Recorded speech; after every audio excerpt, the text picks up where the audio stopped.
पत्र्याच्या शेडमधील 7 बकऱ्यांवर वन्य प्राण्यांचा हल्ला, सर्व बकऱ्यांचा मृत्यू, शेतकऱ्याचे 70,000चे नुकसान.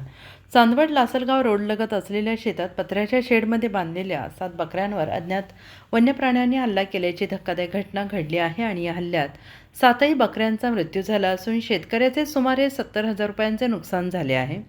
चांदवड येथील शेतकरी शकील बाबूखान पठाण वय वर्ष 70 यांच्या गट क्रमांक 301-2 मधील शेताच्या कडेला पत्र्याचे शेड बांधलेले आहे. या शेडमध्ये 4 मोठ्या बकऱ्या आणि 3 लहान बोकड रात्रीच्या वेळेस बांधून ठेवले होते.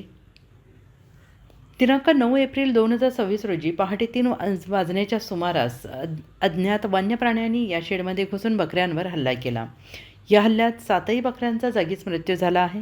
पहाटे बकऱ्यांचा आवाज येत नसल्याने शकील पठाण यांनी शेडमध्ये जाऊन पाहिले असता सर्व बकऱ्या मृत अवस्थेत आढळल्या आणि या घटनेची माहिती सकाळी स्थानिक पोलीस ठाणे वन विभागाला देण्यात आली. घटनास्थळी पोलीस दाखल झाल्यानंतर वन विभागाशी संपर्क साधण्याचे सांगण्यात आले. त्यानंतर वन विभागाचे वनरक्षक महेश खंदारे, वाहनचालक अशोक शिंदे इतर कर्मचाऱ्यांनी घटनास्थळी भेट देऊन पंचनामा केला. या घटनेबाबत शेतकरी शकील बाबूखान पठाण यांनी अधिक माहिती दिली. सांगा, काय नाव आहे तुमचं? शकील खान बाबूखान पठाण. काय प्रकार झाला? बकऱ्या मारल्या. कशाने?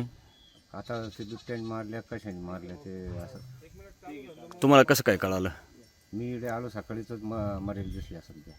किती बकरे एकूण? ते 7 लहान मोठ्या 7. किती नुकसान झाले तरी सरासरी? 70,000ची झाली आपल्या. 70,000. बरं. मग वनीकरण विभागाला कळवल्यानंतर ते लोक आले होते का? हा, हो आले होते ते इथे. मग त्यांनी काय सांगितलं? ते पंचनामा करून ते गेले. आता पुढचं कारवाई आम्ही करू म्हणून. सांगाल, काय नाव तुमचं? मुस्ताक पटेल. काय प्रकार घडला? इकडं वन्य प्राण्यांनी यांच्या बकऱ्यावर हल्ला केलेला आहे कधी? रात्री. बरं. मग किती नुकसान झाले साहेब?